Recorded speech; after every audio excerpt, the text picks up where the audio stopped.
Welcome to Speak for Yourself, Starburst Edition. Myself, Smiley. What is going on, Emmanuel? Hey, is this the Starburst Edition? I'm the good Starburst, because you know them yellow Starbursts be banging. Those are Yellow the and best the ones, pink. the red ones. The pink. Red first, pink, Fair. and then Fair, yellow. I'll give you See, that. I'll look give at you you. that. I'm top three. Top three. You third, though. What you mean top three? All right, it's time for our top story. Delivered by Pizza Hut. Order today at pizzahut.com. Tom Brady's Bucks beat Patrick Mahomes' Chiefs in the Super Bowl a couple months ago. But now the battle has turned to social media. Fight, fight, fight. Kansas City Royals posted a video of Salvador Perez wearing a Brady jersey after he lost the Super Bowl bet. Perez said Mahomes is the best, and the Royals tweeted, "Sometimes words speak louder than actions."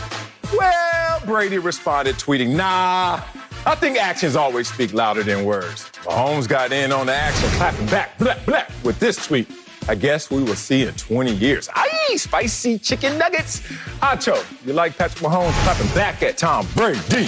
So I love it because it's so rare that we see authenticity from athletes. Y'all don't take that for granted. It might just be Twitter, but y'all please don't take that for granted. So my brother once told me, he was talking to somebody in college. My brother was a standout in college, defensive player of the year in the conference, whatever. And he was talking to somebody, bro, and they said, "Hey, man, Sam Acho, we love you. You're such an amazing player." He's like, "I mean, no, I appreciate it. You know, it's not really all that special." "No, Sam, you're great, great." And he's like, "No, I mean, really, it's not that big a deal." And they said to him, they said this, "Don't be so humble. You're not that good." I was like, bro, he told me that story maybe 10 years ago. It stuck with me since. Athletes fall into that category of like fake humility, fake meekness. And it's like, hey, don't be so humble. You're not that good. Damn. I love that Patrick Mahomes wasn't trying to be politically correct, finally. He wasn't trying to be some sort of fake humility where he was hiding his ego. He called it like it was. He was like, "Hey, Tom Brady, we gonna see you in 20 years, big dog." And how do I know that this wasn't some sort of like, fake tweet in jest? Because Tom Brady was talking about the present. It is about actions. We just beat you in the Super Bowl. Patrick Mahomes was talking about the future. When it's all said and done, who's going to be the best? That's why Patrick Mahomes didn't say, "We'll see next season." He said, "We'll see in 20 years. When I'm done playing and when you done playing, that's when we really gonna lay this all out and see who was the greater quarterback of all time, or maybe even who was the greatest quarterback of all time."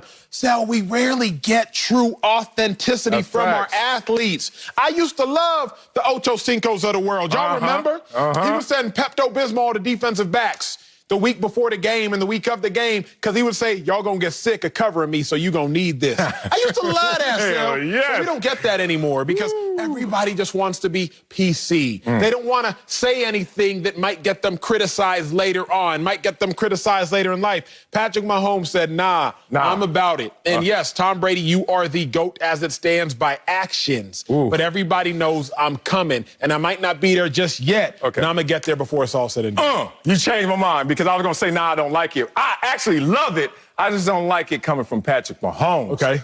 Ooh, do not bark up that tree, because that tree may fall on you. Shout out to Jay-Z. Saw Jay-Z yesterday. I'll tell you about the conversation later. You ain't the only one see famous people, too, and they walk up to you and say, "Hey." All right. Anyway, man, you just gave me so much. Let me start here. You're speaking out of turn, Patrick Mahomes.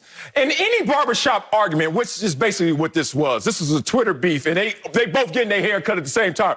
And Tom Brady like, I'm talking about right now. And Patrick Mahomes like, in 20 years, let's check this out. And Brady like, you might not even have hair in 20 years. We might not even come to the barbershop in 20 years. Like, I don't want to hear anybody in any argument ever say, "Well, let's check on this in 20 years. You lost the argument already. Patrick Mahomes, you ain't ready for this one.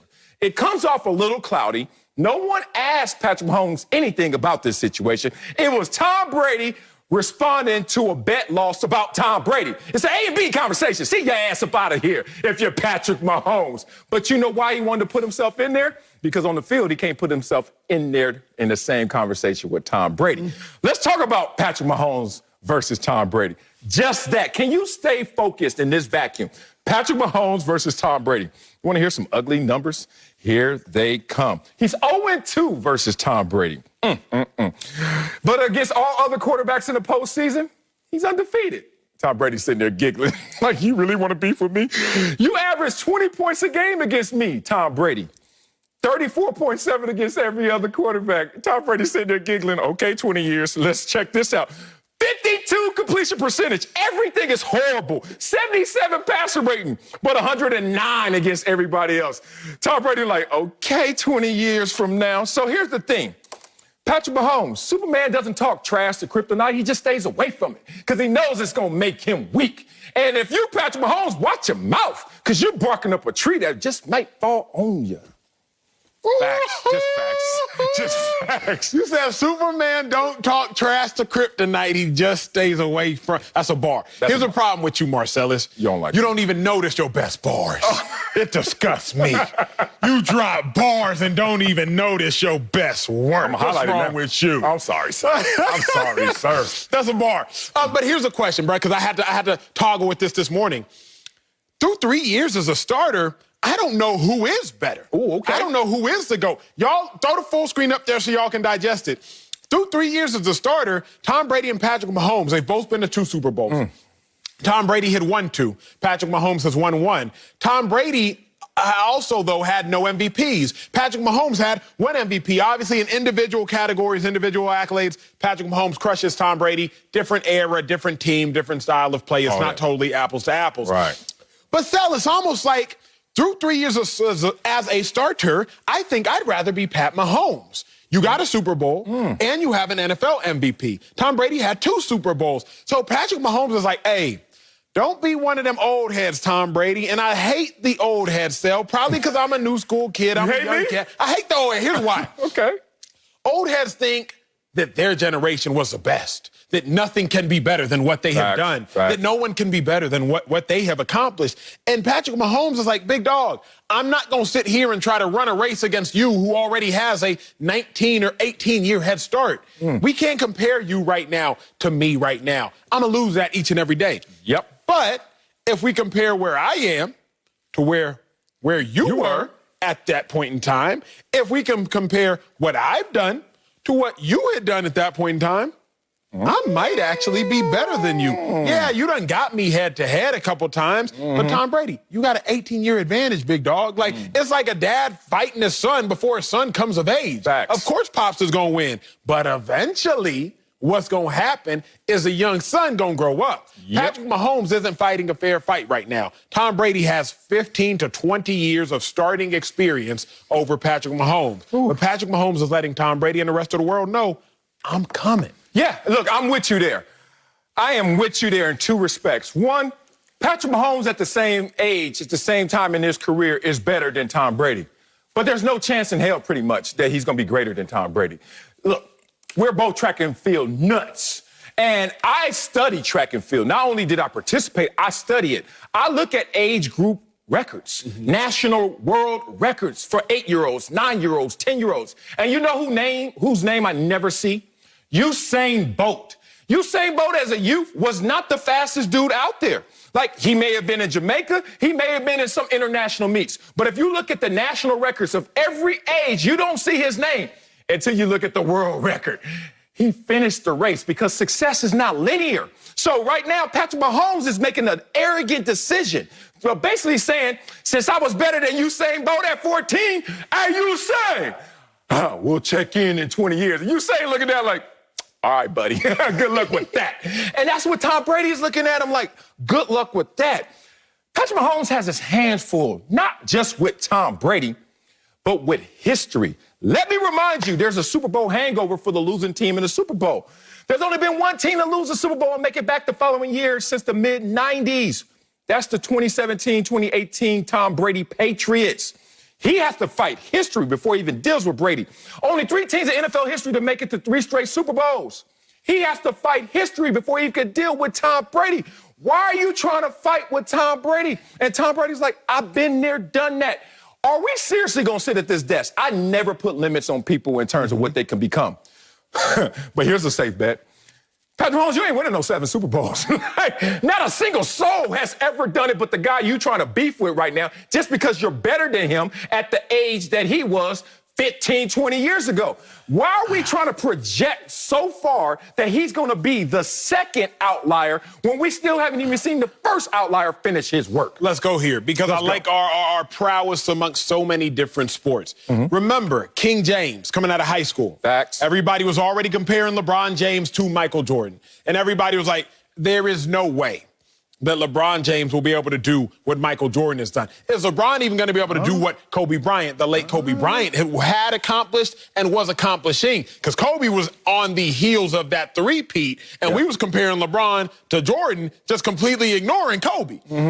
I almost think it's very similar, Sel. It's like, wait a second, Mahomes, there's no way you're going to be able to win 7 Super Bowls. We said that there's no way about LeBron James, and we currently do a show where in a couple of blocks we'll probably end up saying, can LeBron James catch Michael Jordan? It's the same thing that's happening right before our eyes. So when you talk about history and having to break through history, that's what generational talents do. Yes. Tom Brady is a generational talent, not a generational athlete, but he's a generational talent. Patrick Mahomes, he's a generational talent. I think that if anybody can transcend what Tom Brady has accomplished, it would have to be a generational talent. We all doubted LeBron James, but LeBron James is literally, as we are speaking, doing what we all doubted he would be able to do. My dog went to 9 straight. 9 out of 10.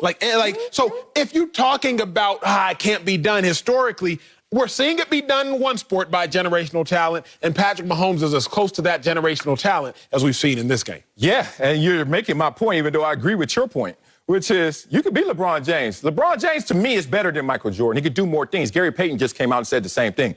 But is he greater?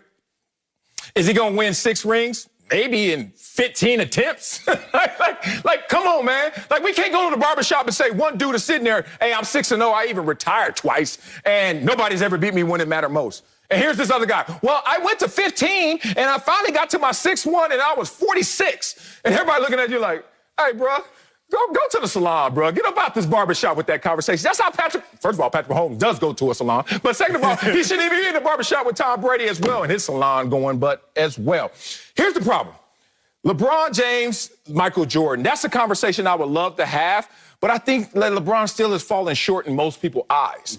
Patrick Mahomes, are you really trying to play that card where you're not only going to go to enough Super Bowls, but you're going to win 7?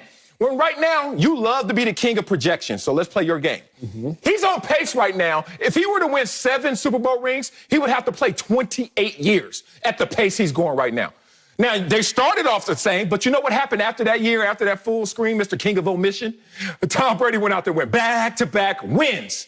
He didn't go back-to-back 1 win, 1 loss. So right now, Patrick Mahomes, you got to be very careful who you're talking to. Tom Brady is so nice, so PC, he's not going to sun you. But in his mind, like all jokes, there's an ounce of truth. This was laced in fun, but the core of this is 2 dogs who are uber competitive. And Tom Brady's like, why are you trying to compare yourself to me when I know right now, every time I see you on the field, you walking off with a frown?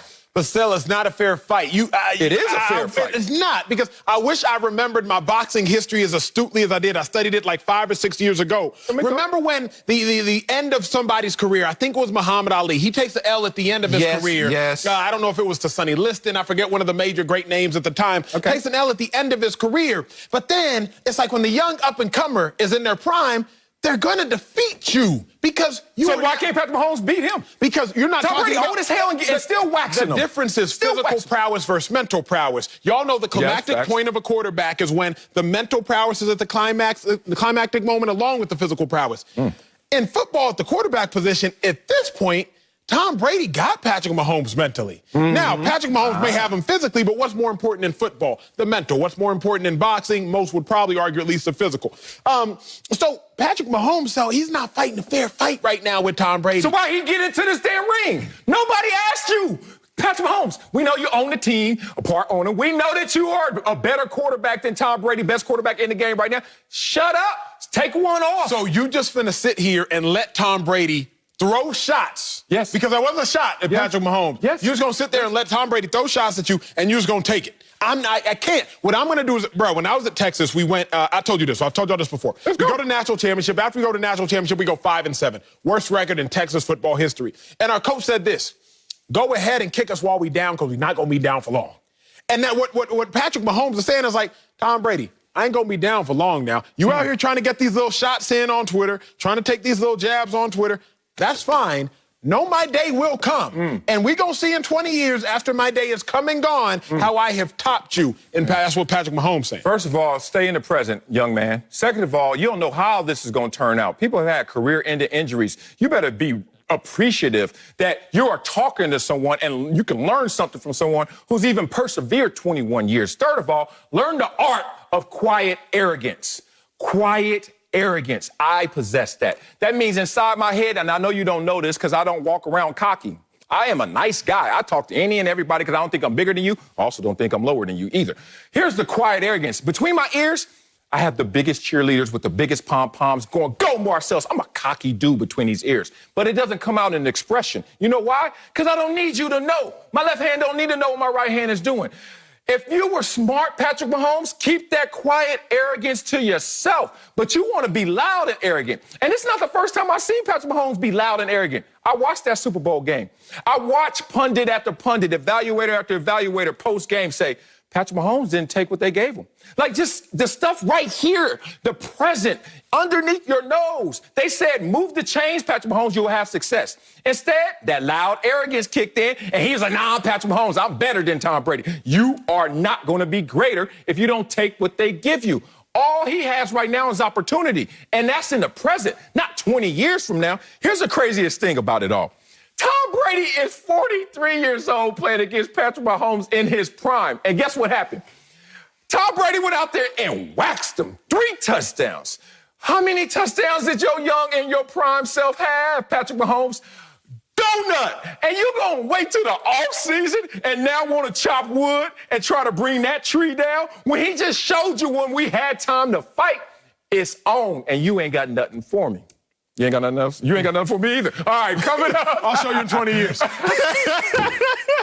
Silliness, man. Coming up, James Harden. You already showed me right now. I ain't talking to you. James Harden is out indefinitely for Brooklyn. We'll tell you how high our panic meter is for the Nets. But first, the Browns hope Baker's understanding of the offense is significantly better than last year. We'll tell you if Cleveland believes in their quarterback next. I'll speak for yourself for 20 years, man. Now, Baker Mayfield helped lead the Browns to their first playoff win since 1994 last season. But now, it's on to the next. Baker's entering his second year in Kevin Stefanski's offense, and his head coach was asked about his quarterback's comfort level with the system. Y'all take a listen. I hope it's significantly better. We've streamlined concepts, and we've tried to adjust what we do based on his strengths, our players' strengths. So I would hope he's much more comfortable from that perspective. So, Sel, does it sound like the Browns believe in their quarterback, the one and only Baker Mayfield? Nope. Sorry, bro. Buckle up your chin strap, too. I'm coming for you. Actions speak louder than words. I don't know what happened in the A block with the Kansas City Royals and how they were butchering that and Tom Brady had to correct them. Let's just get back to what the statement really means. Actions speak louder than words, right? The actions of the Cleveland Browns have already spoken to all of us. Okay, what actions? Have they picked up his 5th-year option yet? Give him time. You know how long it takes for you to make a decision? No time if you want to make it. Have they gave him a long-term deal yet or even in conversations to do that? So actions speak louder than words, but let's use the words to try to echo and support those same actions. Oh, Baker Mayfield, your coach called you out. I've been a young player before in the league, and I've been coddled. And I wasn't even as good as Baker Mayfield. But they were like, he's coming along. We think we got something special here. We think we have something consistent here. And they were just rubbing me, never outing me like they are outing Baker Mayfield. His inconsistency is making this a prove-it year. Be real. That's why they haven't picked up his option. That's why they ain't talking about a long-term deal. They really closed doors of saying, he needs to prove it. Be consistent. This is the statement that I see coming from the words of their head coach. He didn't sound like he was impressed with Baker and just wants some improvement. I'm going to say it again. He didn't sound impressed with Baker Mayfield and his resume and just wants improvement. He sounded like he wanted improvement so that he could be impressed. Uh-oh, did y'all catch that? I want to see improvement to be impressed. Not that you already have impressed me and just improved. Bruh, we are all coaches, or we have all been coached. Somehow, even in relationships, you know you got a hard truth to tell the homie. That's when the coaching kicks in. How am I going to tell this dude this hard truth without destroying him? And you figure out a way. That's coaching. Kevin Stefanski just wiggled his way into the hard truth. Well, basically, my actions already show you I don't believe in you, but I'm going to figure out a way to worm to that hard truth and tell you, not impressed just yet, improve, and maybe you'll impress me. I like it. But here's the thing, so Lamar Jackson's fifth-year option ain't been picked up yet. Josh Allen's fifth-year option ain't been picked up yet. So I can't use the lack of picking up a fifth-year option as an indictment on this man, Baker Mayfield. Law and order. But I disagree with you when you say that in this situation, the actions are speaking louder. I've already tried to tell you why that undermines the actions, because not picking up the fifth-year option isn't a loud enough action. We didn't hear the words that should strike fear in the hearts of a quarterback. Just now? So, you know that the word that strikes fear in the heart of any man or woman in a relationship is, open quote, we need to talk. Close quote. If you hear that pivotal phrase, fear should be struck in your heart. Fact. And if you're a quarterback, if you hear the pivotal phrase of right now, or Facts. one pivotal word or phrase, I can't answer that. Those phrases and that word can't should strike fear in your heart. Hell yes. We didn't hear any of that. When have we heard that? Sean McVay, Jared Goff is our quarterback right now. Close quote. He was gone a week later. Kyle Shanahan, I can't say anything with certainty about the future of Jimmy G. Weeks later, trade for a third overall pick. Nick Sirianni, head coach of the Philadelphia Eagles, we will get to him later. But he says, I can't answer about Carson Wentz. And all of a sudden, those quarterbacks are shipped off. We didn't hear that with Baker Mayfield, Sal. All we heard was, want to see improvement. Hopefully he improves significantly. I would hope. Significantly? That's not a word? That's not honey, come here. Significant is something. Significant is something. But can't we all, to a degree, improve significantly? Tom Brady threw 12 interceptions last year. 12. 12, sir. There can be significant improvement. What Bruce Arians say about Tom Brady early on as far as understanding the offense and his miscommunications with Mike Evans.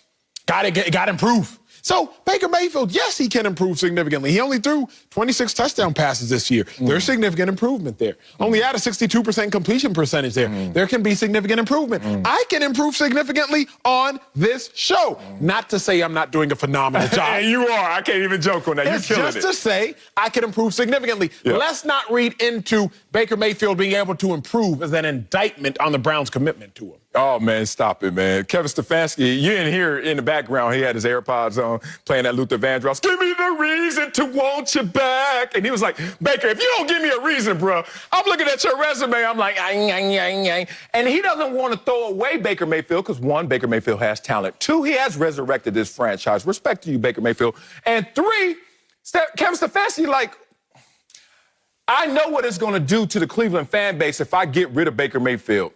If I don't believe in Baker Mayfield and something goes wrong. And then, what if Baker Mayfield goes somewhere else and blossoms? So Kevin Stefanski's not stupid. He got there after Baker Mayfield. He inherited Baker Mayfield. So he's not just going to go rearrange all the furniture, but he is going to say, this room could be a little more efficient. And that's how he's suggesting move your damn furniture around. If somebody ever said that when they come over your house, they basically saying your house a mess. And that's what he's saying about you, Baker Mayfield.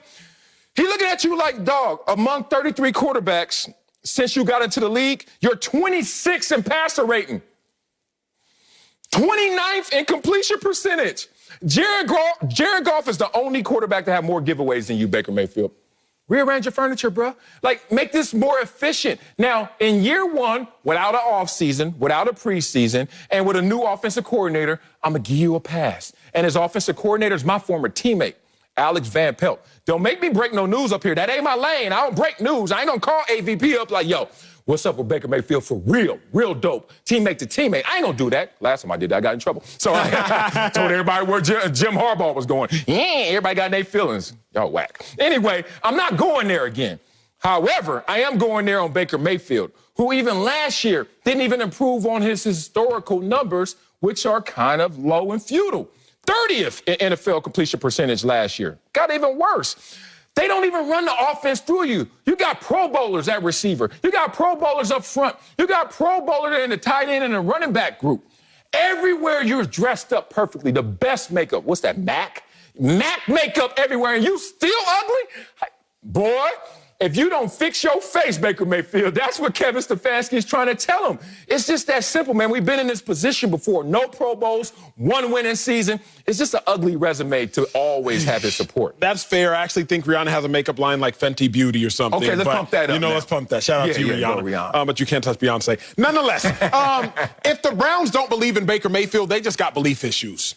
That's what it comes down to, Sel. Like, and let's be real. The Browns, if y'all still don't believe in Baker Mayfield, that's not on Baker. Now y'all just got trust issues. Like, if I'm telling you the truth and you keep doubting me, I can't keep telling you the truth. What's the truth? And the truth is, Baker Mayfield with a competent head coach is nice. The truth is, Baker Mayfield is the best quarterback the Cleveland Browns have seen since the 1980s. That's the truth. That's what's the truth is, you're the best quarterback that's been here in the last 35 years. So if you don't believe in me, who else you gonna believe in, bruh? Because you tried believing in Brandon Whedon, tried believing in RG3, tried believing in Johnny Manziel, tried believing in Colt McCoy, tried believing in Brady Quinn, tried believing in Tim Couch, tried believing in Tyrod Taylor, tried believing in a whole bunch of dudes. But I'm the only guy that's actually giving you results, that's actually giving you success. So it's not a matter of do the Browns doubt Baker because of Baker. If they doubt Baker, it's on the Browns. So Baker Mayfield has done things that no one else in Cleveland has done since prior to me being born. Nah. What else? You sound born again over here, forgetting your past. What else can he do? Go ahead. He truly. I can tell you what he can do. Play well. He took them to the playoffs. Consistently. He won a playoff game. He didn't take them anywhere. He rolled with them.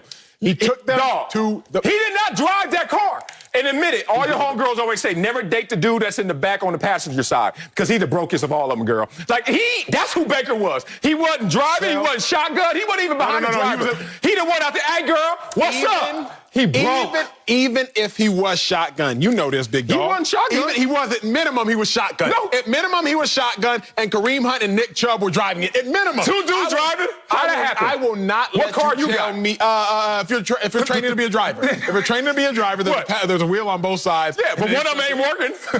I will not let you tell me that Baker Mayfield was not at least riding shotgun. I'm going to let his record tell you. If the Browns were running the game through the running backs, Baker Mayfield was at least co-piloting. And here's what we know about somebody riding shotgun. What? They can get you lost, too. Because if you're riding shotgun, what's your responsibility? GPS and DJ. You got two responsibilities if you're riding shotgun. GPS and DJ. And then flip order, too. DJ first, damn it. I need the vibes, and I need you to get me there. Yes. So even if Baker Mayfield wasn't driving the car, if he was riding shotgun, he still had a major responsibility to get the Browns there. And he got them to the playoffs, place they hadn't been since 2002. He won a playoff game, something that hadn't happened since 94. He won 11 games, something that hadn't happened since 94. So even if he was riding shotgun, I'll give you that, Sal. I will concede he wasn't driving. No, he was riding shotgun. Shotgun still got major responsibility. Kevin Stefanski, I hear those AirPods again. No. Who was riding shotgun then? Who was riding shotgun? Scrubs. No. It was when it's really, yeah. That's the part. That's the part. Who was Kevin Stefanski like he broke? Who was riding? Stop trying to holler. Who was riding shotgun? Nick Chubb and Kareem Hunt were both in the front. Yes, sir. And my car has one for the driver, and that would be Nick Chubb. Kareem Hunt sitting there. And then you got to talk about the receiving core, offensive line. You got to say everything to protect them. Let me be real. So Baker was in the trunk. That's what you're telling me. Hey, if he don't ball this year, Kevin Stefanski going to have him in that trunk, lumped up. That's what's going to happen. Here's the thing. Fourth lowest in terms of throwing percentage in the NFL. That basically means we trusted you the fourth lowest of any quarterback in the league. You had the fourth fewest attempts. You know why? Because we don't really believe in you like that. We running this football, homeboy. Let's talk about this. You said a few things I got to get to. One, I dare you compare Lamar Jackson and Josh Allen to this situation. The only reason they're not talking fifth-year option with them is because they're talking long-term with them. They're talking hundreds and hundreds of millions of dollars. They're already actively negotiating big money. So we're going to just look past this fifth-year option because obviously that's going to be handled. But let's talk about Baker Mayfield because all your stats are inflated because of environment.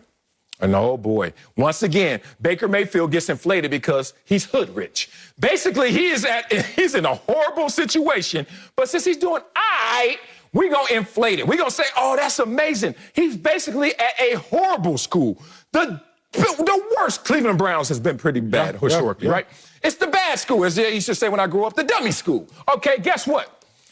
You can't have a 2.1 GPA, Baker Mayfield, at the dummy school and be valedictorian, and I'm supposed to be impressed. I am not impressed by your 2.1 GPA. That's what's happening here. You're giving Cleveland, because of their history, so much credit. You grading on the worst curve ever. He got a 2.1 GPA, dog. That's it. He rode the wave to the playoffs. He didn't make waves to get him to the playoffs. So stop with this Baker love. Here's what we got to say, Sal, because this is the disconnect that you are fueling and allowing to continue to be pervasive in our society about Baker Mayfield. Marcellus Wiley. Society. Usage isn't always about trust. Okay. We have a show where it's a 50-50 split, right? Former athletes, we be up here. We both do the same amount of work on this show. But there are a plethora of shows across sports networks where the host doesn't really talk that much. Facts. And it's not because they're not trusted to talk, but what's their responsibility within that team? On some shows, you the host, you don't talk a lot. Facts. Not because you aren't good at your job. There are plenty of hosts that are all-time greats in the Sports Hall of Fame on other networks. Shout out to my dog, Greeny. But your usage is just dependent upon your responsibility within that team. Baker Mayfield's usage isn't very high with the Cleveland Browns. It's not a matter of trust, but what is his responsibility within the team of the Cleveland Browns? So I got to say, I'm not going to use Baker Mayfield's usage as an indictment on Baker Mayfield's ability. It's just speaking to the nature in which the Browns run their organization. But be real. How many times we watch those shows? They're like, oh, they got a new host? Oh, another new host? They're interchangeable for a reason. Because when you ain't the one really making all this work. Coming up, James Harden could be out till the playoffs after suffering a setback. Another host? We'll tell you how high our panic meter is for the Nets. That's next on Speak for Yourself. Sunday on Fox, the NASCAR Cup Series heads to Talladega Superspeedway for the Geico 500. High-speed action starts Sunday at 2 Eastern on Fox and the Fox Sports app. Brum, brum, brum. Let's head to Brooklyn, where the news is not good for James Harden. Steve Nash said his, quote, back to square one after Harden suffered a setback with his hamstring injury. The report says Harden could be out up to the start of the playoffs, which starts in a month. Brooklyn is also missing Kevin Durant, who is listed as day-to-day.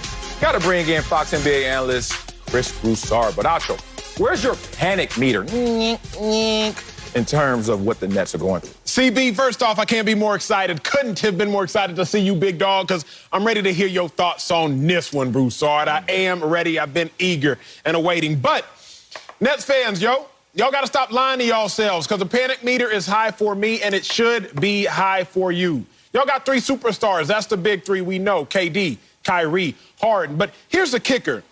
Kevin Durant has played 24 games in roughly 700 days. Kevin Durant hasn't played more than 6 consecutive games this season. So we can't even count on KD to get through an entire 7-game playoff series. That's based on KD's physical reputation, not my opinion.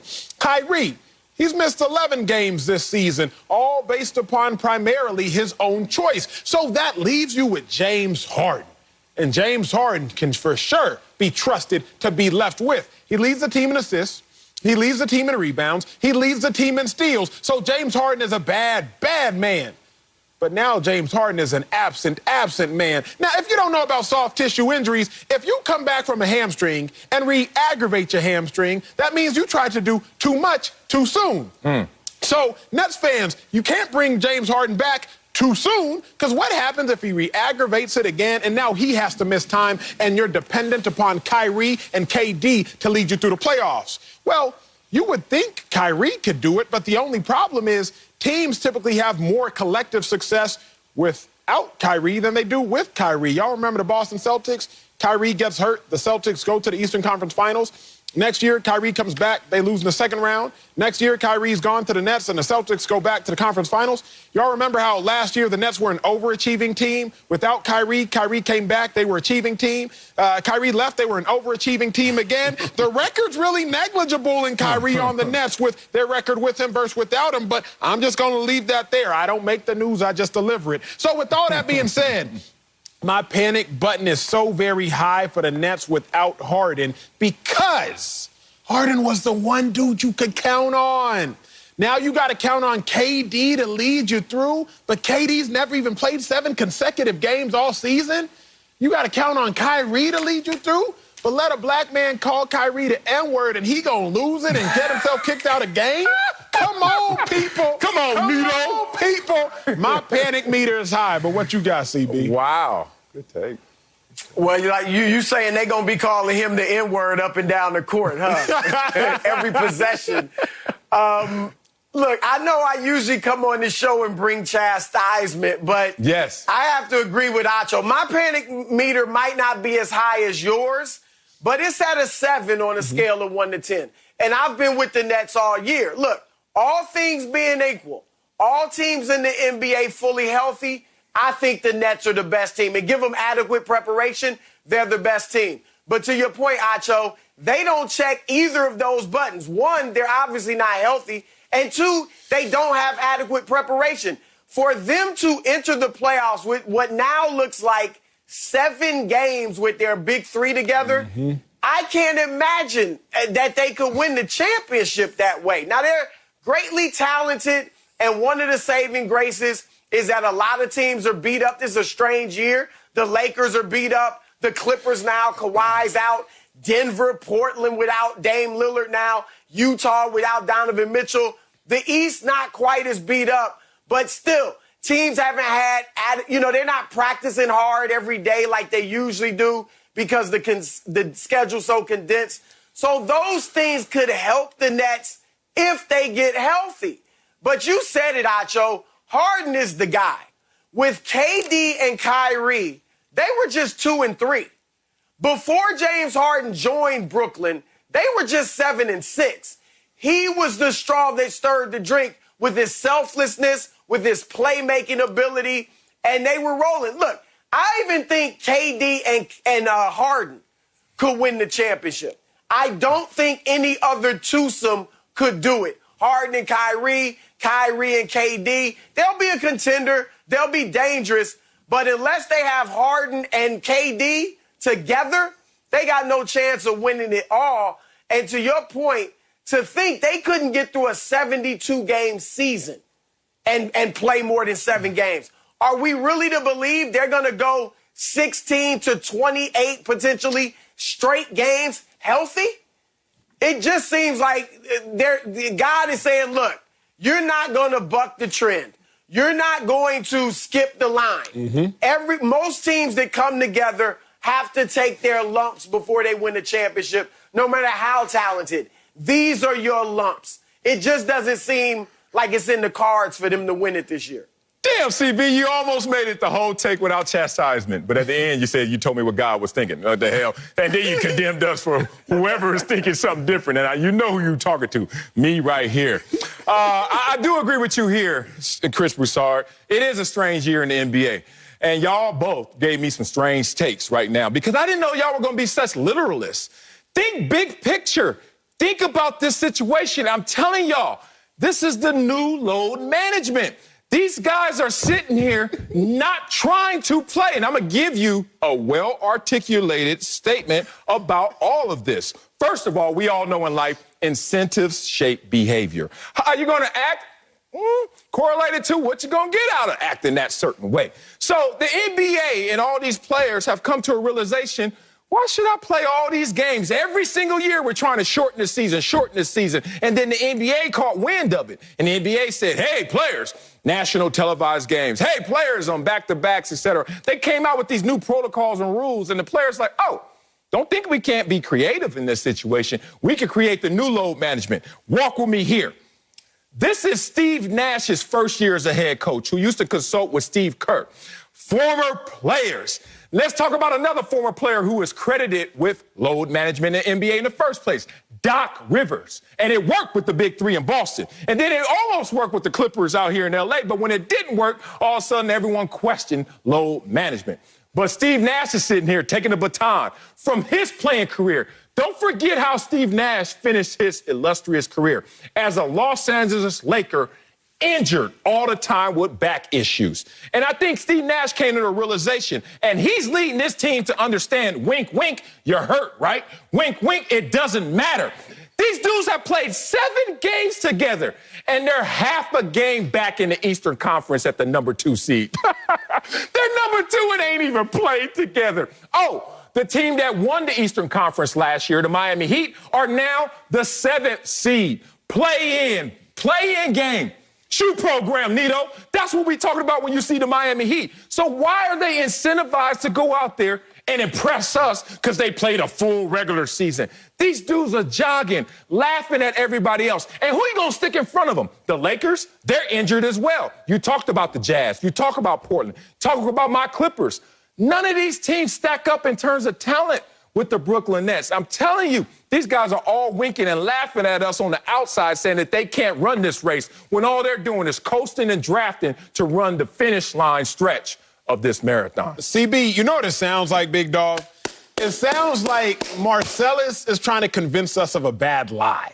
You ever CB, I know you've been lied to. You got kids, you know what I'm saying? You got friends. And you know when your kid telling you a lie and they think it sound good. Okay. And they like, but Daddy, they not really hurt, Daddy. They just trying to load manage because if they don't actually play together, Daddy, and they save their strength, Daddy, then at the end of the season, they going to have more energy pops than the rest of the team. So Kevin Durant, his skinny behind, don't really got a thigh contusion, even though we saw that knee hit him in the thigh. He just faking. And James Harden, he didn't really have a hamstring issue. He's just trying to save his energy pops because that's really the best way for them to win it. Yes, and you're just onto it. Looking like, I ain't that kind of fool. Ain't no way I'm believing that. Sal, if it's not load management for the Los Angeles Lakers with Anthony Davis. Oh, yes, it is. If it's not Tendinosis, yes, load it is. management for LeBron James. Oh, yes, it is. If it's not load management He came back and hit free throws and shooting threes. Yes, it is. Kobe hit free throws off a torn Achilles. Yeah. If it's not load management for Spidey Mitchell, why are we all of a sudden going to assume that it's load management when James Harden has a hamstring, which he tried to come back from and re-aggravated? That's not load management, big dog. That's optimistic thinking on your behalf. But the biggest thing, and CB, you and I both spoke to it, so this is where I'm going to drive my point home on my second lap. Kevin Durant is a necessary piece to win a series, in my opinion, for the Nets, depending on who they playing in that series. Kevin Durant has not played more than 6 consecutive games this season. Right now, the Brooklyn Nets are set to face the Miami Heat, the Eastern Conference champions of last year, Miami Heat. That game is likely going to go to, at minimum, 6, and more than likely, 7. Why? Sal, if sorry KD ain't played more than 6 games consecutively all season, sorry this year. and in the first round, he's probably going to have to play at minimum 6. How you just blindly thinking to yourself, oh, it's not a big deal, I ain't got to panic? Bro, you might have to panic round 1 if you a Nets fan. My God. And look, to add to your point, Acho, KD hasn't played more than 6 straight games in nearly 2 years. It's been 23 months. That's a good point. All right. And look, Marcellus, I might buy what you were saying about KD and Kyrie, because we know Kyrie just needs to take off mentally, right? But Harden has been an Iron Man his whole career. His 8 years with the Rockets, he played more games than all but 3 players in the league. James Harden don't rest. James Harden don't be extra cautious. James Harden wants the ball. So if he is out, he's really hurt. And remember, Kevin Durant was out 6.5 weeks with the hamstring injury. They thought it would be 2 games. That was initially they said at least 2 games. It turned out to be 6.5 weeks. The playoffs start in a month. If it's just 5 weeks, 5.5, 6 weeks for Harden, then I won't say they're in trouble. They'll get out of the first round. But it's not looking good for them to win the championship, which is obviously their ultimate goal. Man, will y'all stop? AD is load managing, tendinosis. Oh, yeah, he needs another 2 weeks, indefinitely. LeBron is load managing with his high ankle sprain. He could come back if it were playoff time tomorrow, but he's not because he's load managing as well. Y'all doubted KD in his return. Now you're going to doubt KD in his playoff play in terms of him returning. Is he going to be the same? Came back averaging 30 on your head. Yeah, I'm going to be the same, if not better. Y'all better stop this. Acho's logic is so flawed. Acho's logic tells us, how are you going to be able to play if you don't play yourself into shape? That's why the NFL passed years ago that we had to play 4 preseason games as professional athletes, but in college, you have no preseason games. Just go out there and play. Acho, this flawed logic. You're the reason why we had them dumbass games before the season started. Harden's biggest issue in his career has been playoff fatigue. Why in the hell you think he's going to go out there and be the Iron Man and fatigue again in the playoffs? He's trying to run a different course. Let me say it like this. There are 3 choices. Acho's still laughing. There are 3 choices to the Brooklyn Nets. And thank you, Steve Nash, for cracking the code, the Da Vinci Code of how to load manage. Play hard to impress all of us as reporters, analysts, hosts, and pundits. Stupid. Wave the white flag and say, oh, we're just going to do this condensed schedule and who cares about it? That is not even really an option. Or just stay in the race, jogging, drafting, walking, whatever you got to do, and then sprint when you need to. Because guess what? You get to play the Miami Heat first. I already told you they're a play-in game team if they even make it to the playoffs. I'll give it to you in story form before we get up out of here. Bill Walsh was credited as kind of relaxing the NFL practices first. We all know how great Bill Walsh was as a coach. But he was the first one. Everybody else used to kill their players at practice. Bill Walsh was like, chill out. Chill out. Now, I know this personally because Marv Levy was our coach in Buffalo, and he also got credit for, like, chilling. I'll give you this story real quick. Marv Levy in practice one day is looking over there at the sideline. He's like, hey, what y'all doing? We were like, huh? Dumbfounded. We were like, we're standing here. He's like, why are you standing there? Dumbfounded again. What do you mean why are we standing here? He said, what do you do during the games?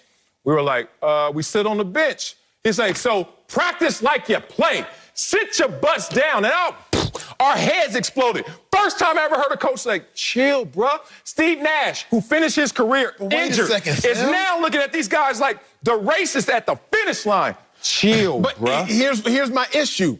That story undermines the point. What's the point? The point is, if the goal is to practice like you play. Yeah. And the regular season is thus practice because play is the playoffs, then shouldn't the Nets be practicing like they play? Shouldn't Kevin Durant be practicing at least play 7 games straight, sir, so we can see if you can at least get through a series against the Heat, against the Bucks, at minimum, at least you won't scoff at this one, at minimum against the Lakers. No. At least practice the regular season. Get through 7 straight games because come the playoffs, you're going to have to play at minimum during the course of one of those stretches, 7 games or the 6 that you've played right now. If it's practice how you play, can they at least do that? Nope, because it's not playoff time right now. I'm going to give it to you like this. How they always say, the only way to get in football shape is to play football. The only way to be ready for the postseason and have that all kick in is to be in the postseason, as John Wooden once said. Practice doesn't make perfect, brother. Perfect practice makes perfect. This ain't no postseason. Ain't nobody tripping but y'all, too. Speaking of the NBA, make sure you enter today's Fox Bet Super 6 NBA contest for a chance to win $25,000. Download the Fox Bet Super 6 app and pick the outcomes of 6 of today's games for your chance to win. Completely free to play. Coming up, Jameis Winston did not hold back on his speech to kids at a football camp. We'll tell you what we thought about it next on Speak for Yourself. You're watching Speak for Yourself, ourselves, Father Emmanuel. My dog. Let's get to Jameis Winston, who could follow Drew Brees as the Saints starting quarterback this season. Jameis he's had an up and down career, let's be real about it. And at a football camp that was also attended by Dak Prescott, Jameis let the kids know about his journey. Take a listen. I went from being the #1 draft pick to being everybody laugh at me. But guess what? I'm about that business. I'm outworking everybody at my position. I know that right here, right? But I'm doing day by day. I'm doing things every single day. Commit to the dream. Even the cameraman was like, hey, wait a minute, is that Dak Prescott? All right, so Anto, what's your biggest takeaway from Jameis's hand-filled speech to the kids at the football camp? Number one, I love Jameis. I do, too. His speeches need so much work, his motivational speeches. I feel like a motivational speech entails a lot of things. It entails voice, like what's the bass? What's the tone of your voice? I think Jameis is cool there. It entails passion. Jameis kills the passion. Like, he gonna get you hype, but the delivery be so suspect sometimes. I just, like, if we could just sharpen the delivery, I would be all in. Like, he got the voice for it, he got the passion for it, but then you really listen and you listen too much and you're like, what'd you say? But I love Jameis, so I'm going to ignore all that right now. Oh, really? You going to ignore it? I can't ignore that. Have to, like, hey, jury, forgive everything you just heard. No, I can't, I love him, man. I do. What? My biggest takeaway is that Jameis is going to have the #1 overall pick resurgence that we've seen so many former #1 overall picks. I remind y'all, Carson Palmer, #1 overall pick to the Cincinnati Bengals. He did some great things in Cincinnati. Took him to the playoffs, but most notably never won a playoff game for Cincinnati. Goes to Oakland, and that just was awkward. 2 losing seasons. Got up out of there. Carson Palmer enjoyed his greatest success when he was in Arizona with Bruce Arians. His third destination, his third stop, that's where he went to an NFC championship game. That was his best? You remember Cincy, Carson Palmer? Statistically. Before the knee in the playoffs? He was a beast. The most touchdown passes he ever had. I'm with you. And went to the NFC championship game. Wow. So, like, instantly he did some things, but if you're just purely looking at statistics, most success in Arizona. Alex Smith. And in San Fran, he had some bad years, some bad, terrible years. Yeah. He had 1 season with more than 11 wins. 1 season in San Fran, but some bad years. Goes to Kansas City, 3 11-win seasons. Goes to Kansas City, throws for the most touchdown passes he had ever thrown for. So Alex Smith, his second destination, he enjoyed his greatest success. As asinine as it sounds, statistically speaking, Peyton Manning enjoyed his greatest success in his next stop. It sounds crazy, but purely statistically speaking, not opinionated, he had a more prolific offense in Denver than he ever had in Indianapolis. Even though I know. I don't know. Statistics know. I know you played against him. I'm coming to join you. He just said, what? Statistically. I know he had that 55 touchdown year. He had that year. God, Lord, 55 touchdowns. The most he ever had prior was 49. Goes to 2 Super Bowls in 4 years. He went to 2 in all his years. And he won 1. I know, but it's the reality. The reality is so many former #1 overall picks enjoy greater success at their next stop. Jameis Winston will follow that track. I'll end my first lap very simply. Jameis Winston is one of 8 quarterbacks to throw for over 5,000 yards in a season in NFL history. The 8 names like that, Dan Marino, Peyton Manning, Tom Brady, and you got guys like Jameis Winston in that category of 8. Special. So with that being said, Sal, it's like Jameis got the talent, and now he has an opportunity with the coach who I think will groom him. What I take from that speech is it's time for him to take off. You took something from that speech after your intro? I tried. That speech was special, but the special your grandma says, grandma, oh, that boy's special. That was one of those speeches. I had that take, and I didn't want to go there, but you did, so all right, it's out. Jameis, work on them speeches, bro. I mean, if I'm on his team, I'm clowning. Oh, no. The passion, look, from the voice. We already, he comes to the plate ready to give a speech. It's already 2 strikes because he ate the W's. Once you eat the W's, dog, you got to come perfect. Point. But the passion behind eating W's was strong. The voice behind eating W's was strong, but you just can't eat W's. Like the content. Yeah. He just needs a content fix. Yeah. Look, shout out to Jameis Winston, who I do respect. Shout out to Otis Leverett, my boy, my former teammate, who's a beast. Love that dude who trains Jameis Winston.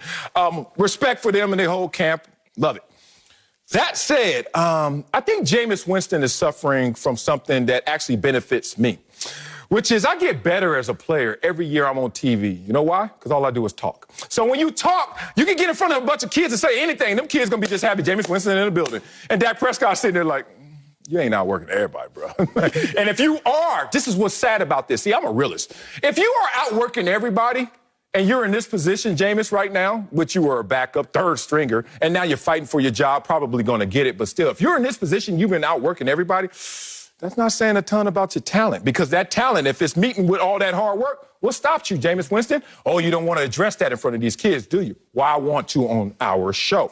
My grandma always said, baby, you can't make sense out of nonsense. And Jameis is up there trying to make some sense out of nonsense. Just admit it, Jameis. It's been a roller coaster ride for you in terms of your career, the evolution of your career. Now, I love your point at the end, and this is what I want to highlight for Jameis. Your next stop could be your best stop, which is this situation right here in New Orleans coming from Tampa Bay.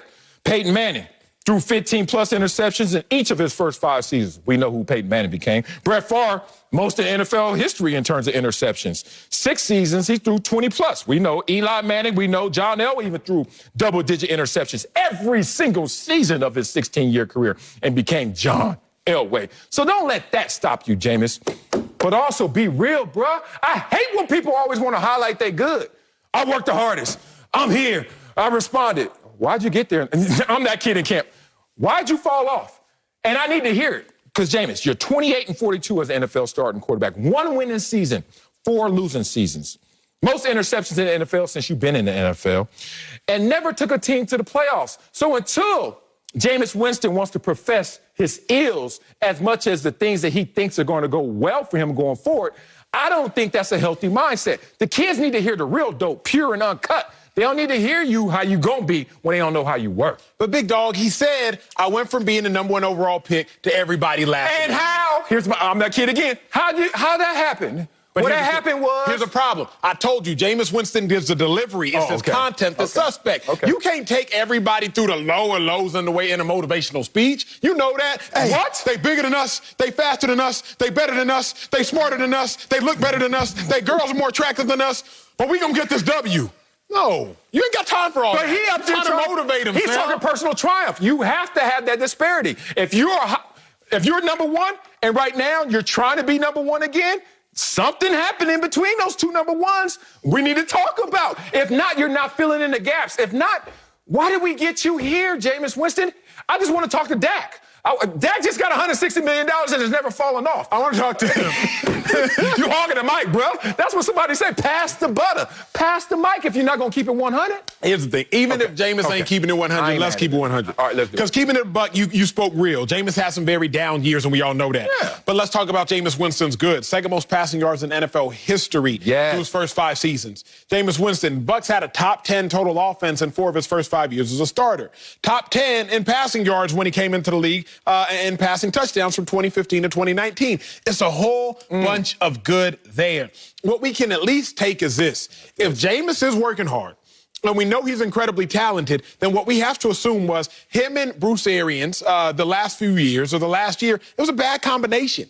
Like, it's like if 2 incredibly passive people get together, it will look okay at times because they're not going to argue because they're both very passive. But the problem is it will all boil up together, and there will be some good, but there will be a lot of bad because they won't know how to have any conflict resolution. Jameis and Bruce Arians are both big arm, big gun, big-minded people. It looked good at times. 5,100 passing yards, 30 touchdowns.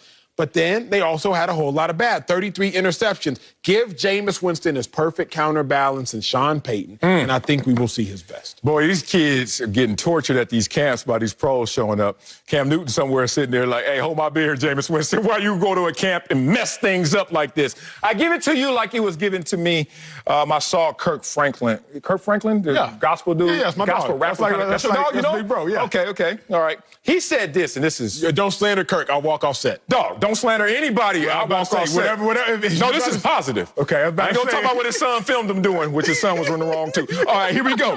He said, hey, hold on, you can't be gospelist and then want to fight. We can't do this. He said, I can impress you talking about my accomplishments, but I can impact you talking about my showing you my scars. Talked about it. Jameis, you gonna get in front of these kids, man. Impact them kids, homeboy. Peyton Manning is a Hall of Famer. Trevor Lawrence has not had a snap in NFL yet. We'll tell you if we're okay with them being compared. That's next on Speak for Yourself. Where you see Kirk say that? He said it on the... We're about a week away from officially hearing if Trevor Lawrence is the next #1 overall pick in the draft. Now, his former head coach Dabo Swinney already said Lawrence could be an international superstar. But now, Dabo says Lawrence's hero growing up was Hall of Famer Peyton Manning, and he even compared the 2 quarterbacks. Y'all take a listen. He's big like Peyton, but just a better athlete. You know, I mean, he can just flat out run. I mean, he's so different. He's got a high aptitude for the game, processes things quickly, anticipates well, you know, can make all the throws, and got a bright future for sure. So, Sal, yes, sir? You okay with Dabo comparing Trevor Lawrence to Peyton Manning? More than okay with this. I got the numbers here to support it, so I'm not speaking out of turn right here. But One was a generational talent since middle school. You know, when you used to show up, try to get a bean burrito and french fries and say hi to Alexis, and you had lunch tickets. I don't know if you did. I did. Had holes in my Nikes. Yeah, that was me. Dog, Trevor Lawrence didn't have that path. Since middle school, he's been the man. He's been the best at his position worldwide. Meanwhile, Peyton Manning wasn't even the best athlete in his own family at that time. His brother, Cooper Manning, he fighting over mashed potatoes with Cooper Manning. And Cooper Manning's like, shut up, Peyton. Those are my mashed potatoes. He was a better talent than his own brother. That said, let's just look at the numbers right here. We're talking about both of these guys going to be ¡1 overall picks. So, okay, that warrants a comparison. Let's talk about how at Tennessee, Peyton Manning, 39-6. Trevor Lawrence at Clemson, 34-2. Uh-oh, Trevor Lawrence better record in college? Okay, whatever. Did Trevor Lawrence have a higher completion percentage, passing yards per game, passing touchdowns, and passer efficiency than Peyton Manning did in his college career? Yes, he did. What the? Did Trevor Lawrence never throw more than 8 interceptions in a season while Peyton threw more than 10 twice? If all those are numbers and facts, then yeah, I'm going to compare the two dudes. Is Trevor Lawrence in conversation for anybody else going #1 overall? What about Peyton Manning when he came out? Ryan Leaf in the building. And there's no comparing anybody right now to Trevor Lawrence, but at that time, there was a comparison for even Peyton Manning. Ryan Leaf. So, yeah, I'm with you, Dabo. Compare them dudes. Bro, I wish all my friends, family, significants, and others talked about me like Dabo Swinney talked about Trevor Lawrence. Ray ain't got nothing bad to say, not one bad thing. Like, everything he says is like, Trevor Lawrence is the greatest thing ever. But he's not talking out of turn, so I love the comparison. Like, we think of Peyton Manning now as one of the greatest quarterbacks to have ever played the game. But back then, to your point, Peyton Manning was tossing with Ryan Leaf for who was going to go #1. Peyton Manning was 0-3 against Florida, so people were like, okay, can Big Dog win these big games against these top caliber opponents? Yes. Trevor Lawrence, on the flip side, knocked out the Big Dog, Alabama, in his freshman year when he was truly undermatched when you look at Alabama and them being a historical juggernaut. So, yes, when you have the hindsight bias of Peyton Manning, you might think that's asinine. Don't compare these little kids to Peyton Manning. But no. At the time, Trevor Lawrence is a better prospect than Peyton Manning. Yes. Trevor Lawrence has a mental aptitude, like Dabo said. He has the arm, but he can also run. And this generation of quarterbacks trying to put stress on defenses, you have to be mobile to some sort of capacity. So I respect it, but let's see if NFL analyst, our guy, friend of the show, Bucky Brooks, likes it. So, Bucky, you okay with Dabo comparing Trevor Lawrence to Peyton Manning? I actually love the comparison because Trevor Lawrence wanted to be Peyton Manning. That's why he wears the number 16, because he watched him when he was playing at Tennessee, and that was the guy that really inspired him to play the quarterback position. I think when you think about Trevor Lawrence, here's what the comparison really is about. It's about, are you ready to be a franchise quarterback? Meaning, do you have the poise, composure, leadership ability, talent, and winning pedigree to lift a franchise and take it to another level? Trevor Lawrence checks off all those boxes. And so I think it's a rare situation where you have a guy who has been hailed and celebrated as a QB1 since middle school, who lives up to all the expectations. I think what's bigger than the comparison to Peyton Manning is in that same interview, Dabo Swinney compared Trevor Lawrence to Steph Curry. He said he is the purest passer that I've ever seen and I've been around. When we watch him in practice, we marvel at his technical skills. And so when we talk about this guy's talent, talk about like the physical tools that he has. But what Dabo wants us to know is this dude is gifted and he works at it. So the Steph Curry comparison is the one that resonates with me even more than the Peyton Manning comparison. I'm with you there. All right, let's go LeBron James. Let's go basketball. You know us. We always got to come with an example, metaphor, and an analogy, something. We just can't stay on script. Y'all remember Lenny Cook? Y'all remember he was better than LeBron James and Carmelo Anthony at that time? Now, at that time, you make that comparison, and then we all know that life has to run its course, and we'll see how that comparison turns out. You can make bad comparisons that will work out or not work out. But in the moment, was it a bad comparison? Correct. It wasn't a bad comparison at that time. This is not a bad comparison right now. Trevor Lawrence could fall off. Trevor Lawrence could become Lenny Cook. Trevor Lawrence could become nothing. It happens. We're watching it right now with some number 1 overall picks. Be real. But the thing is, in this moment, and I always like to talk about the contrast between decisions and results. I think people who have an issue with this are focusing in on the results. Like, I'm just projecting. I saw the sheriff. I saw Peyton Manning. There's no way he's going to be him. Yeah, but the decision right now to make a comparison is accurate. It's not out of turn. So no issues right here whatsoever. And y'all know Peyton Manning is my favorite quarterback ever. But still, at this moment, entering the NFL draft as a prospect, I see Trevor Lawrence even looking better than Peyton Manning was at that time.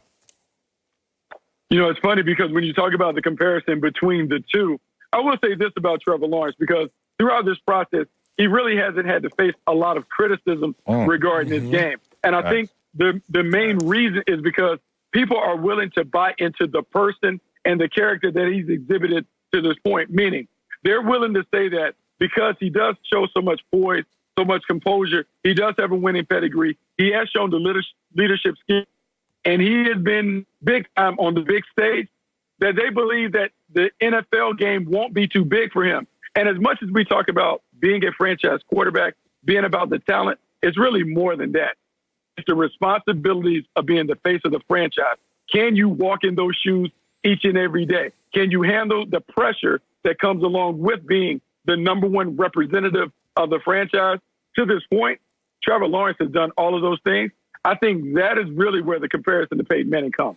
Yeah, Trevor Lawrence said, you can't compare anybody to me. And Peyton Manning walking around looking at Ryan Leaf at that time, going back to 1998, it was a different animal. So, yeah, you could compare them.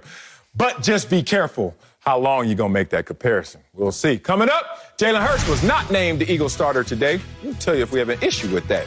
Damn it! That's next on Speak for Yourself. Y'all out there tripping and feeling. Jalen Hurts is expected to be the Eagles starting quarterback this season, but not so fast. Philly's new head coach, Nick Sirianni, addressed the media today and declined to name Hurts the starting quarterback. And instead, he's emphasizing competition. Listen to this. To name any starters at this particular time, we've been working with these guys for 2 days, right? We've been working with these guys for 2 days. My biggest thing is competition. Again, we've talked a little bit about my core values. It's my second core value. It's this team's second core value. Competition's a huge thing, and we're going to have competition at every position.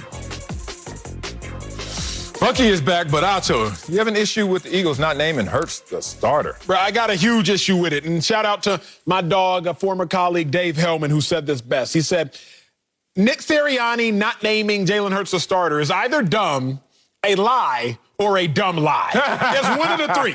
It's either completely idiotic, he's lying, or it is a completely idiotic lie. And I'm going to land on the fact that it is a completely idiotic lie.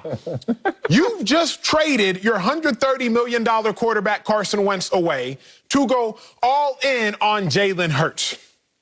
You hire a QB coach who Jalen Hurts has known since Jalen Hurts was a pre-adolescent.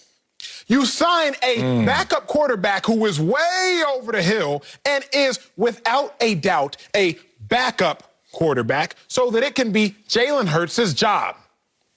You trade out of the 6th overall spot in a heavily loaded quarterback draft, and you move back to the 12th spot, now not allowing you to draft one of the talented quarterbacks in a heavily loaded quarterback draft.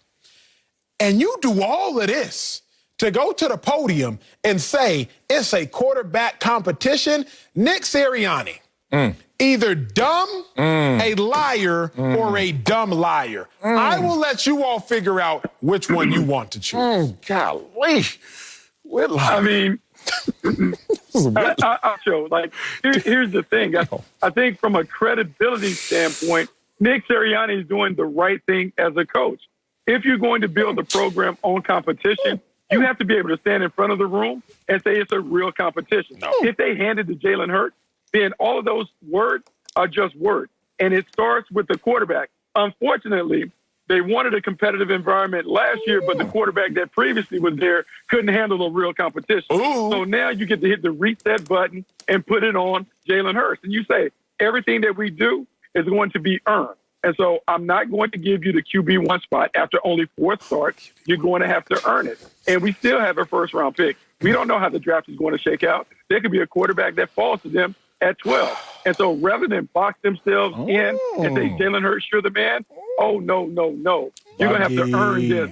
We're not going to give it to you because you appreciate it more. Bucky, here's the only issue I have with your sentiments and Nick Sirianni's words.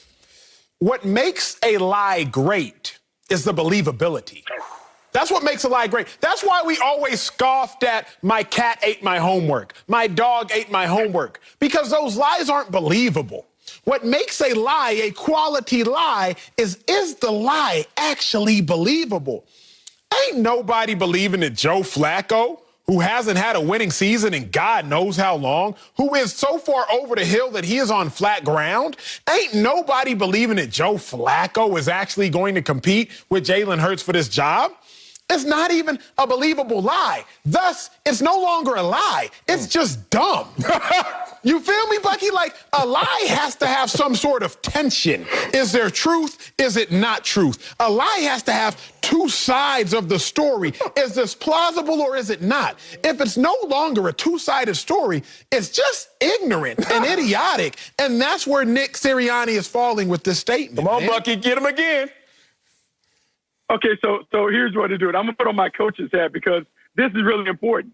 This is Nick Sirianni trying to establish the new culture in Philadelphia. And as we know, the quarterbacks have always been treated differently. But if I take the quarterback and treat him like I treat the rest of the 53-man roster, well, now I can get everybody to buy in. So if I say, Jalen Hurts, I'm not going to gift you this job. Your performance will dictate whether you're the starter or not. If they really go through that process and they make him earn it, then when Nick Sirianni stands in front of the room and he challenges other position players to have to earn their job, he has more credibility. But if he treats Jalen Hurts with kids' gloves and makes him different than everybody else, his words ring hollow. Remember, Doug Peterson last year, some of those players are looking at him sideways because you can blame everybody else without taking number 11 to task. At some point, you have to hold everybody accountable. Look, trust, commitment, accountability. You have to have those three things to win. And so when my guy talks about competition being a core value, yeah, it can be a core value, but you better hold everybody accountable if you're going to make it a competitive situation. Damn. Ooh, I need to get in these ropes. It's double dutching over here. I don't know where to go. I'm punching in both of y'all because both of you guys made a hell of a points here. Oh, these notes are whack right now because you guys have upped the ante in this situation. But I do have a problem with this. Let me just be real about it. I love what Bucky said, though, like accountability. We got to go out there and make sure that the climate, the culture represents accountability. So they can't be empty words. I respect that. Oh, boy, this organization and some people in life just don't know what's good for them. They just don't know how to get right. This is an organization that got rid of not only their franchise quarterback, but their Super Bowl winning head coach and thought that they got rid of all their issues. Oh, but they ain't get rid of the illness, just some of the symptoms. And now there's still this illness Bucky's talking about of accountability and making sure it's a level playing field and level competition. When we all know in the NFL it's not that way. Every single year we have the draft, and every single year 45 players on that team have already made the team. Stop it. And we already know who 90% of the starters are. Stop it. I just love when they dangle out these new draft picks and these guys off the streets and they're like, yeah, fight as hard as you can for 6 weeks. You're going to take someone's job. Boy, stop. You ain't taking nobody's job. There's politics at play, homeboy. You are. I have some of the worst camps ever. Boy, you ain't taking my spot because I'm on that salary cap a little higher than you, young man, until obviously the production doesn't match that dollar amount.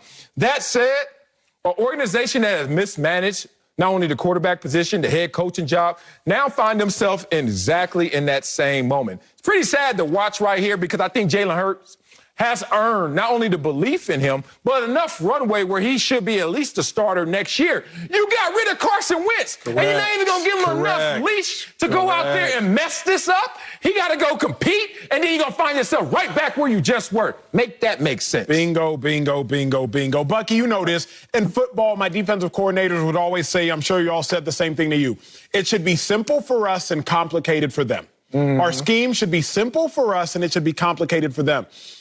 Nick Sirianni is making things complicated for the Eagles, and complicated for the media. Who is my leader?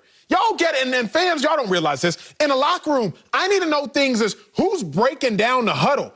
Things as simple as who's the DJ in the locker room. You feel me? Like, straight up. Like, everybody knew it was going to be that dude in the locker room. Yeah, I didn't know who's DJing, who's breaking down the huddle, who's leading the charge. If it's not Jalen Hurts and I'm on the Eagles, which I used to be years ago, now I am confused. Again, although I'll end like this, though. No team has ever won a Super Bowl entering their season with a quarterback competition, at least not recent history. Bruce Arians, as crazy as Bruce Arians is with his sound bites, has a open competition with Tom Brady. Year before, even Jimmy G with the Niners, it wasn't an open competition. And Patrick Mahomes, it wasn't an open competition. Jared Goff, when they went and lost to Tom Brady, no open competition. Carson Wentz, it wasn't an open competition with him and Nick Foles. Thank you. Even after Nick Foles won the Super Bowl, the Eagles still weren't like, nah, we're going to figure it out and let it play out. Nick Foles went out and was the Super Bowl MVP, and the Eagles still said, hey, thanks for that, Nick. It's Carson Wentz's team. Because you don't win big games. You don't win seasons having a quarterback competition. Nick Sirianni, that sort of coaching jargon is outdated and no longer works. Retire those lines, sentences, and ideologies from your coaching playbook. You know, I'm really surprised at you, Acho, coming from the University of Texas, where it's a very competitive environment. You had a Hall of Fame coach in Mack Brown, and I'm sure Coach Brown stood in front of the team and talked about it being a very competitive situation. We have a team loaded with 4- and 5-star guys, and look, 2 dogs, 1 bone. Somebody's going to come out of it. When you bring up the salary cap, like Marcellus brings up, well, guess what? Jalen Hurts doesn't make major money. So if we're ever going to create a very competitive situation, this is the time, because money's not on the table. It's not about, oh, we have so much dead cap money that we have to start him. Right now, it's, hey, Jalen Hurts, right now, you're the first guy that gets the ball, but if you don't play well, we can hand it to Joe Flacco or whoever else that we have in the building. I think this has to be a situation where you're trying to test Jalen Hurts to see his readiness to be a franchise quarterback. So you're making him earn the job. You're making him earn the right to be the leader of the team. Because, Acho, as you talk about it, you can tell such and such to go break down the huddle. Does that mean the team is really going to follow him? Ooh. No. Ooh. That leadership title, that's earned. And that's earned through your production and your performance. So what Nick Sirianni is doing is saying, hey, Jalen, if you really are that dude, well, let's go prove it. Because if you prove it, I have no problems making you the QB1. And guess what? I will respect you. Your teammates will also respect you a lot more because you had to put in work to get it. Man, this is taking me places, man. I want to share some of my scars with you guys because everybody knows, at least Acho wants everyone to know, I had 4 engagements. Obviously, I went through a lot of relationships. My name was that dude, and I lived up to it. I was everywhere. But I had an ex one time come up to me out the blue. I'm thinking she's trying to holler back, and she's like, no, I just want to help you. I was like, wow. And she showed me this pamphlet, and I read this pamphlet, and I forget the term. I wish I knew, but I was suffering from what this pamphlet was talking about, some syndrome, where basically I would take sugar and make it shh. I would just turn everything good into bad. And it kind of took me a place where I was like, damn, every relationship I get in, I do mess it up. You know what Kanye said? I always find something wrong. And Nick Sirianni, you are doing this, and you ain't been doing this too long. And now you up in here making this stuff bad when it can be good. Just give Jalen Hurts what he needs. Damn it. Look at you. Coming up, James Harden could be out to the playoff start. Oh, that song is a banger. We'll tell you if the Nets need him to win the title. That's next on Speak for Yourself. Let's have a toast for the James Harden is out indefinitely after suffering a setback with his hamstring injury. Now, the Nets are favored to win the NBA title, according to Fox Bet Sportsbook, but a report says there's a possibility Harden's return could come closer to the start of the playoffs, which start in a little over a month. So, Marcellus. Yes, sir. Yes. Do the Nets need James Harden to win a title? That need word is right there. Yes, I would say yes, because there are just too many dynamic duos that, when healthy, can obviously give them a contest. But that secret sauce to make them go from a dynamic duo to the big 3 is James Harden. Yes, sir. James Harden gives them the breathing room and the confidence that, okay, no matter who you come with, we got you. James Harden comes to this team. That was a 7-6 team, number 5 seed in the East. James Harden, since he's been there, only a half game back in that same Eastern Conference. And they're not even playing all the games together. Just 7 games with Kyrie, KD, and Harden together. That said, I want to go out there and risk it all and say, even without Harden, KD when he's right, Kyrie when it's right, that's tough sledding. Especially in the East. I still think they come out the East with those two. But when you start looking out West, Clippers, Lakers, whoever else wants to jump into that conversation, all of a sudden you're going to need James Harden to be the guy who he is, which is not only a playmaker, but a bucket maker. He is their secret sauce. My dog, you hit that nail on the head. I love at the end of the shows when we get to our kumbaya moments. Yeah. The beginning of the shows, they stress me out. I'll be honest, they stress me out. My blood pressure's rising, anxiety, it's out the roof, all the arguing, all the combativeness. At the end of the show, we had to sing kumbaya. We got to enjoy Kanye during breaks. It's phenomenal. Nets fans, yes. You need James Harden to win a title. I can't guarantee you will win a title with James Harden, but I can guarantee you, Brooklyn Nets, you will not win a title without James Harden. When you talk about what James Harden does, he leads the Nets in rebounds. He leads the Nets in assists. He leads the net in steals. When you talk about what James Harden contributes to the Nets, he scores the most points on the team. I'm not saying he makes the most field goals on the team. Remember how hockey deduces scoring. Hockey looks at goal scorers plus assists. That's how I'm going to deduce scoring with basketball. James Harden, as far as goals made plus assists, he leads the Nets in scoring. James Harden is that secret sauce to the Nets' success. But lastly, Kevin Durant hasn't played more than 6 games all season long consecutively.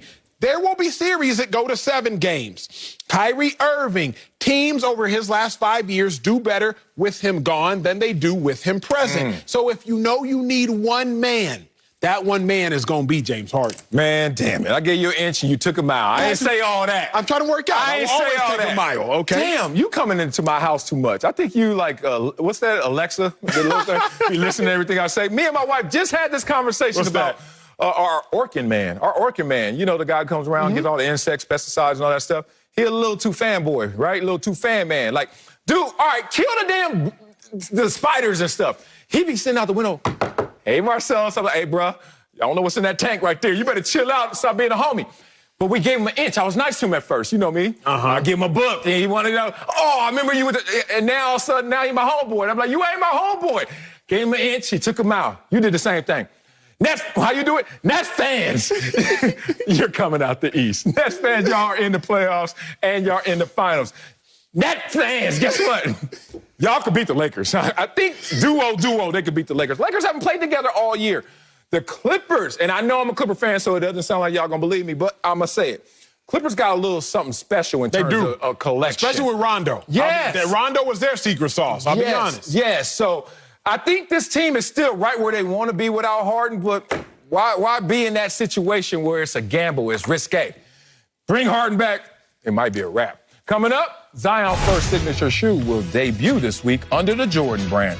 Tell you if he's on his way to being the face in the NBA, and if we like the shoes. Let's do that too.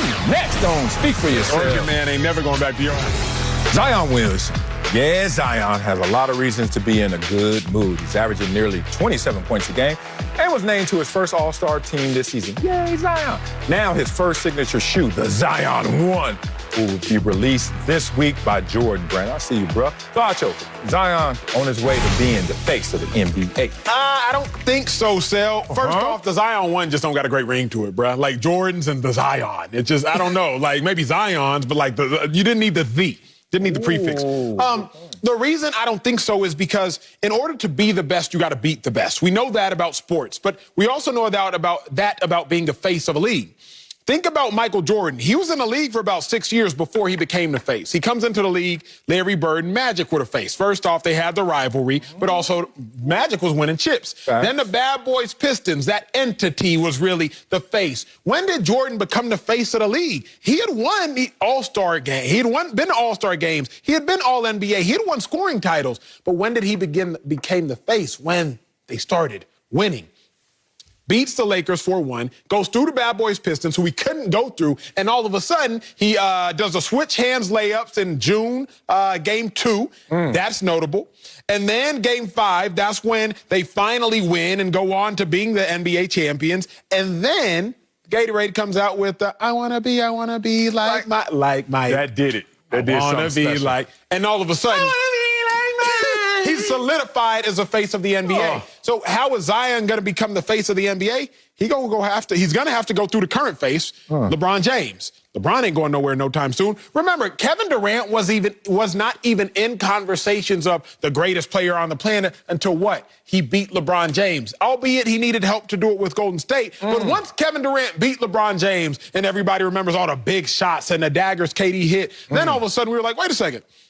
Is Kevin Durant the greatest player on the planet? Before he did that, we weren't even mentioning him as the greatest player. He was LeBron's little brother. In order to be the best, you got to beat the best. In order to be the face, you got to beat the face. Oh, man. I don't think you're respecting the build-up to him being the face of the NBA. Let's talk about it. He's on that LeBron plan plus. LeBron skipped college.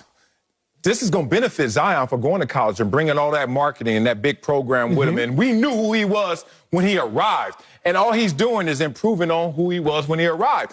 LeBron, amazing as well. And that's who he's trying to take the crown and he's trying to take down the king. That said, let's talk about the buildup and let's take it back to what we were just talking about, Coachella. And we were just talking about Kanye. And you played 2 songs. And I went to that Coachella with Kanye. Best Coachella ever.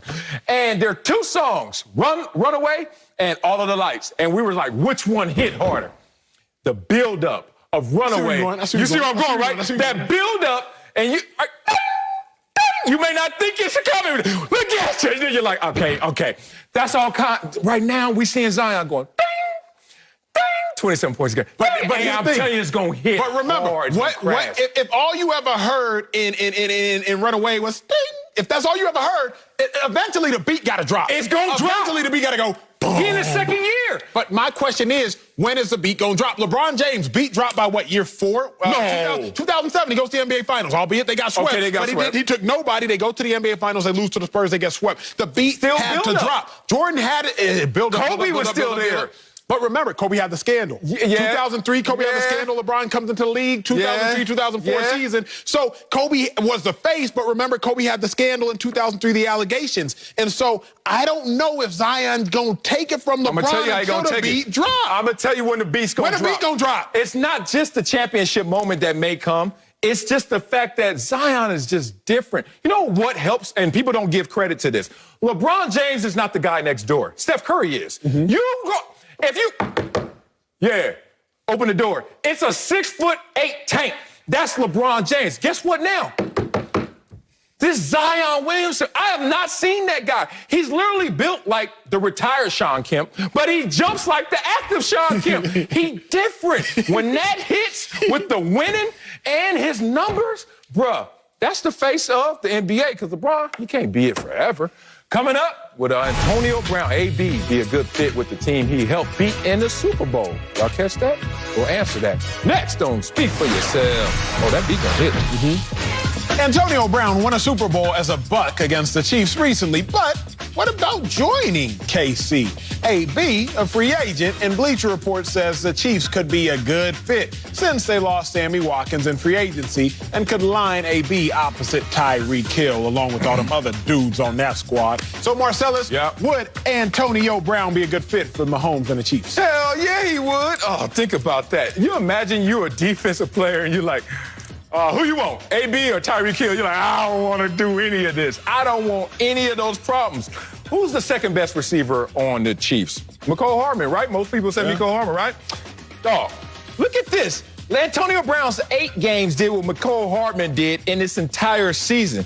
AB had same targets, same receptions, actually a little more, and the same amount of touchdowns. So, dog, he will be there number 2. Yeah, I think it would be a huge addition for the Chiefs. One, the only problem or detraction from Antonio Brown is him being a distraction, but he proved in Tampa Bay last year that he wasn't a distraction at all. That's the first thing.